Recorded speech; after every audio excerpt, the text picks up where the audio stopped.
구약의 말씀입니다. 여호와께서 마므레의 상수리 나무들이 있는 곳에서 아브라함에게 나타나시니라. 날이 뜨거울 때에 그가 장막문에 앉아 있다가 눈을 들어 본즉 사람 셋이 맞은편에 서 있는지라.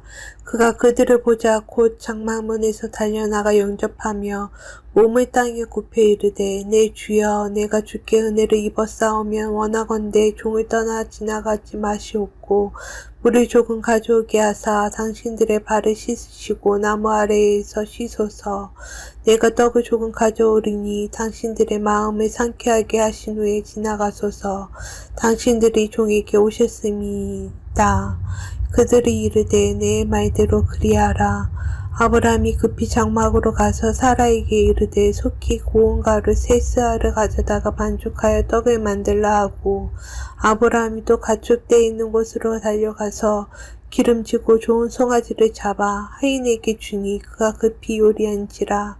아브라함이 엉긴 젖과 우유와 하인이 요리한 송아지를 가져다가 그들 앞에 차려놓고 나무 아래에 모셔 섬에 그들이 먹으니라. 그들이 아브라함에게 이르되 내 아내 사라가 어디 있느냐 대답하되 장막에 있나이다. 그가 이르되 내년 이맘때에 내가 반드시 내게로 돌아오리니 내 아내 사라에게 아들이 있으리라 하시니 사라가 그 뒤 장막문에서 들었더라. 서신의 말씀입니다. 그는 보이지 아니하는 하나님의 형상이시오 모든 피조물보다 먼저 나신 이시니 만물이 그에게서 창조되되 하늘과 땅에서 보이는 것들과 보이지 않는 것들과 혹은 왕권들이나 주권들이나 통치자들이나 권세들이나 만물이 다 그로 말미암고 그를 위하여 창조되었고 또한 그가 만물보다 먼저 계시고 만물이 그 안에 함께 섰느니라. 그는 몸인 교회의 머리시라. 그가 근본이시오 죽은 자들 가운데서 먼저 나신 이시니 이는 친히 만물의 으뜸이 되려 하심이요 아버지께서는 모든 충만으로 예수 안에 거하게 하시고 그의 십자가의 피로 화평을 이루사 만물 곧 땅에 있는 것들이나 하늘에 있는 것들을 그로 말미암아 자기와 화목하게 되기를 기뻐하심이라. 전에 악한 행실로 멀리 떠나 마음으로 원수가 되었던 너희를 이제는 그의 육체의 죽음으로 말미암아 화목하게 하사 너희를 거룩하고 흠없고 책망할 것이 없는 자로 그 앞에 세우고자 하셨으니 만일 너희가 믿음에 거하고 터 위에 굳게 서서 너희 들은 바 복음의 소망에 흔들리지 아니하면 그리하리라. 이 복음은 천하 만민에게 전파된 바요. 나 바울은 이 복음의 일꾼이 되었노라. 나는 이제 너희를 위하여 받은 괴로움을 기뻐하고 그리스도의 남은 고난을 그의 몸된 교회를 위하여 내 육체에 채우노라. 내가 교회의 일꾼 된 것은 하나님이 너희를 위하여 내게 주신 직분을 따라 하나님의 말씀을 이루려 함이니라. 이 비밀은 만세와 만대로부터 감추어졌던 것인데 이제는 그의 성도들에게 나타났고 하나님이 그들로 하여금 이 비밀의 영광이 이방인 가운데 얼마나 풍성한지를 알게 하려 하심이라. 이 비밀은 너희 안에 계신 그리스도니 곧 영광의 소망이니라. 우리가 그를 전파하여 각 사람을 권하고 모든 지혜로 각 사람의 가르침은 각 사람을 그리스도 안에서 완전한 자로 세우려 함이니. 복음의 말씀입니다.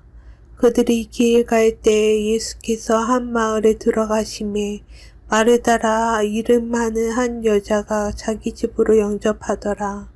그에게 마리아라 하는 동생이 있어 주의 발치에 앉아 그의 말씀을 듣더니 마르다는 준비하는 일이 많아 마음이 분주한지라. 예수께 나아가 이르되 주여 내 동생이 나 혼자 일하게 두는 것을 생각하지 아니하시나이까.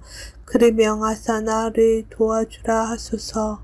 주께서 대답하여 이르시되 마르다야 마르다야 내가 많은 일로 염려하고 근심하나 몇 가지만 하든지 혹은 한 가지만이라도 족하니라.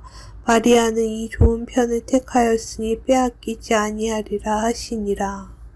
다 함께 설교 전 기도를 합니다. 말씀 앞에 하나 된 우리들은 하나님의 자녀로서 한 마음으로 하나님께 예배드리오니 말씀으로 여기에 임재하셔서 부끄러운 사연으로 가득한 우리의 마음을 정결하게 하여 주사 온전한 정신과 믿음으로 바른 말씀을 분별할 수 있게 해 주십시오. 예수 그리스도의 이름으로 기도드립니다. 아멘. 하나님 우리 아버지와 주 예수 그리스도께서 은총과 평화를 여러분에게 내려주시기를 빕니다. 기독교에서 핵심이라고 꼽을 수 있는 것에는 하나님의 계시가 있습니다. 다른 말로는 하나님의 현현이라고 합니다. 설명을 하면은 하나님이 그리스도에게서 드러낸 바 되었다는 것입니다.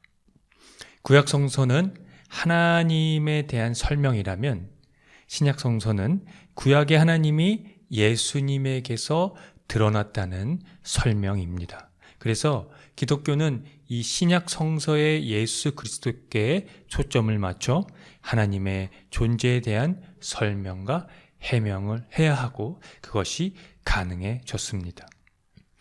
예수 그리스도를 더 깊이 이해하고 아는 만큼 하나님이 보이는 것이지요.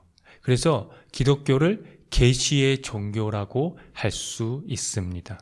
특정적으로 말하면 예수 그리스도에게서 드러난 하나님 나라의 계시 종교입니다. 여러분은 예수님에 대해 얼마나 알고 계십니까? 오늘 구약의 말씀에서는 아브라함에게 나타난 하나님의 현현에 대한 기록입니다. 이 현현 형식은 매우 특이하고 구약 성서에서 단 한 번 나옵니다. 아브라함이 상수리 나무에 앉아 있을 때 세 사람이 찾아왔다고 하는데요. 아브라함은 그들 중에 한 사람을 야훼로 인식했습니다. 이 전승은 매우 특수하지만 별다른 어떤 설명이 없습니다. 아브라함이 어떻게 야훼를 인식하게 된 것인지, 인간이 인식할 정도로 야훼가 사람으로 둔갑할 수 있는지 말입니다. 아브라함은 그들에게 식사를 대접하고 시중을 들었다는 내용을 기재하고 있습니다. 이 전승에서 핵심되는 내용이 중요한데요. 아브라함의 아내 사라에게 아들이 있으리라는 것입니다. 아시다시피 아브라함과 사라는 이미 나이가 많은 노인이었습니다. 사라는 장막 어귀에서 이 소리를 듣고 이런 얘기를 아브라함에게 전하는 소식을 듣고 속으로 비웃었습니다. 사실 이 사라의 냉소적인 태도에는 잘못이 없습니다. 이 말은 나이 많은 사라를 놀리는 것뿐입니다. 왜냐하면 그들의 나이가 이미 노인이었기 때문에 사라의 태도를 무조건 잘못됐다고 말할 수는 없겠죠. 그럼에도 야훼께서 그들에게 전하려고 하는 이 메시지는 무엇이냐면 여호와께서 능하지 못한 일이 있겠느냐는 것입니다. 구약에서 이 능하지 못한 일이 없는 전능하신 하나님의 계시는 이스라엘의 전 역사를 견인해 가는 중요한 핵심 요소입니다. 이 계시가 이러한 그 전능하신 하나님에 대한 이 계시가 예수님에게서 드러난 하나님 나라의 토대가 됩니다. 마르다와 마리아 자매는 예수님을 자기 집으로 초대했습니다. 마르다는 손님을 대접하기 위해 준비하는 일에 분주했고, 마리아는 주님의 발 곁에 앉아서 말씀을 들었습니다. 마르다는 예수님께 동생이 접대하는 일을 도울 수 있도록 말씀해 주시기를 청하는 내용이 나오는데요. 그러나 예수님은 마리아는 좋은 선택을 했다라고 말씀을 하셨습니다. 이 이야기에서 주목해야 될 것은요, 마리아가 남자 행세를 하고 있다는 것입니다. 이 당시 문화에서 남성과 여성의 역할은 물론 집도 그렇고요. 집 안에서의 그 위치도 그렇고요. 남성과 여성의 공간으로 나뉘었습니다. 지금 마리아는 이 사회적 경계선과 집안의 경계선을 넘고 있는 것입니다. 그래서 남자들 사이에 여자가 편안히 자리한다는 것은 매우 불미스러운 사건이었습니다. 마리아는 무슨 생각으로 그런 행동을 했을까요? 마리아는 하나님 나라에 관한 예수님의 말씀에 귀담아 들었다는 것입니다. 그것은 예수님에게서 드러난 이 하나님의 계시, 즉 전능한 하나님을 경험했다는 것으로 우리가 볼 수 있습니다. 골로새서의 저자는 예수님에게서 드러난 하나님의 계시에 대해 이렇게 표현합니다. 그는 보이지 않는 하나님의 형상이시오가 그것입니다. 오늘 본문은 하나의 송가가 있는데요. 그 송가에는 그리스도에 대한 완결된 묘사로 이루어지는 것을 볼 수가 있습니다. 하나님의 형상, 근원, 모든 피조물보다 먼저 나신 분, 죽은 자들 가운데 먼저 살아나신 분이란 묘사가 그것입니다. 여기서 보이지 않는 하나님의 형상이란 표현은 그리스도에 대한 최초의 칭호입니다. 형상이란 구약에서 이 발현이라는 역동적인 용어로 묘사되기도 했는데요. 하나님의 활동력과 선하심을 표현하면서 하나님의 창조 및 구속 행위를 표현했습니다. 그래서 보이지 않는 하나님의 형상으로서 그리스도를 창조주 편에 서게 해주는 것입니다. 예수께서 하나님의 창조 활동 속에 참여한다는 이 사실은 예수님을 피조물로부터 구분해 주는 것이기도 하고요. 다름 아닌 이 창조 활동에 있어서 예수 그리스도는 보이지 않는 하나님의 형상으로서 그의 계시가 된다는 것입니다. 그러므로 예수 그리스도 안에서 하나님의 창조 행위가 일어나고 하나님이 완성하는 행위가 일어날 것입니다. 그 행위가 바로 예수님이 죽은 사람들 가운데서 제일 먼저 살아나신 것입니다. 예수님은 창조와 완성 사이에서 세계를 지배하는 주로서 존재할 것입니다. 따라서 이 형상이란 말을 현대어로 바꾸어 말하면 하나님의 대리자 또는 하나님의 현시로 번역할 수 있습니다. 하나님은 당신의 완전한 본질을 그리스도께 기꺼이 주셨다는 의미입니다. 창조와 또 새 창조의 권능으로 살아 움직이던 모든 것은 그리스도 안에 머물게 되었다는 것이 골로새서 저자의 말입니다. 예수 그리스도의 부활로 말미암아 하나님의 충만이 머무르게 되어 하늘과 땅에 있는 모든 것들이 화해를 이루게 되었다는 것입니다.